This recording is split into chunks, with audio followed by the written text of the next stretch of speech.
couple yu bari ñu ngi am ay jafe-jafe divorce yi bari na jafe-jafe yi bari na moo jëm ci wàllu taqalikoo yi wala ñi nga xam ne ñaareel ñi ma ci gën a yërëm sax mooy góor ñi ak jigéen ñi ñi xam ne ay ndaw leen toll ci sëy war a am jabar wala war a am jëkkër nga bëgganteeg nit ngeen dem teg seen ay projet ngeen xëy rek gis seen projet yi tàbbi géej nit ki day jékki-jékki wan la ginnaaw te doo xam la moo xew nga nekk nit si dee ko sëy yaakaar naa ne képp ku la bëggul du la takk sama xam-xam bu gàtt nit ki takk la di sëy ak yow ngeen jékki-jékki rek ay jafe-jafe di am ay xuloo di am ba ñaanante baat di si am dégg nga may ma sama baat wala may naa la sa baat wala nangam dégg nga wala nit ki wan la ginnaaw jubluwaay bu mu la war a jubluwul ko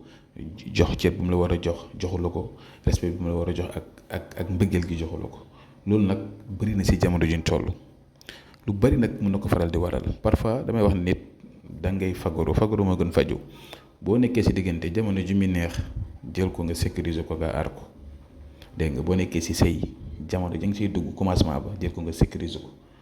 dégg nga dara tàddewu fi ak nu mu mënti demee rek moment boo toll rek war ngaa jug sa diggante waaye waroo xaar ba mu commencé di jàng ba mu commencé di doy waar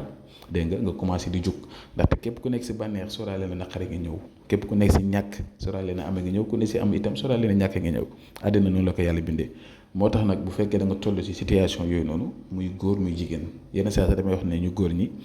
nañ di muñal jigéen ñi di leen suturaal jigéen ñi xaw nañu doy waar dëgg la waaye comme amul doole te amul xel yow mi am doole am xel yaa ko war a jàppale dee ko jàppale bu dee ba foo mën a yem na nga xam ne fii nga mën a yem mais au moins nga def effort am ngor jigéen ñi itam ngeen am ngor mën a muñ am sutura te itam ñu xam ne àddina itam dara xëyul sotti parfois day neex parfois day métti dégg nga sëy jaxasoo na góor ñi dañ la koy joytu jigéen ñi da la koy joytu da ngay gis ku ne si biir couple sama waa ji bàyyi na ma sama ndaw si bàyyi na ma nangam yooyu yëpp ñàkk jukku ay ñaan rek moo indi jafe-jafe yi ñaan da nga koy jiital ñaan da nga koy jiital mais ñaan waroo toog rek dégg nga bàyyi ba problème am nga doog a jug su boobaa day métti pour nga am si li nga bëgg day métti mais jamono ji muy neex wala jamono joo xam ne yaa ngi si bëgg a dugg nga si war a góorgóorlu ba pare itam diggante souvent ñu si gën a bëri erreur bu ñu si def mooy du ñu seetlu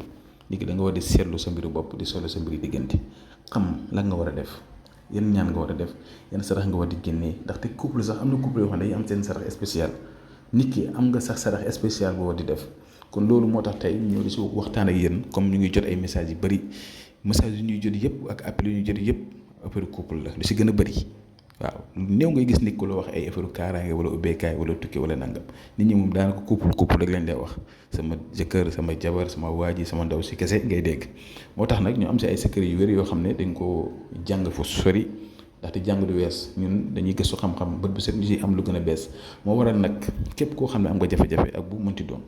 sa jëkkër la sa jabar la ki ngay génn la ki nga bëgg a takk la ki nga bëgg a sëyal la fexeel ñu déggante rek loolu moom maa la ko wax fexeel ñu déggante si kàttanu yàlla li nga bëgg dina am te duñ rëy nag lu yàlla def si ñun yàlla génne ko déedéet duñ rëylu waaye xam nañ ni képp koo xam ne diggante niñ nga wax ñu sa soxla si wàllu diggante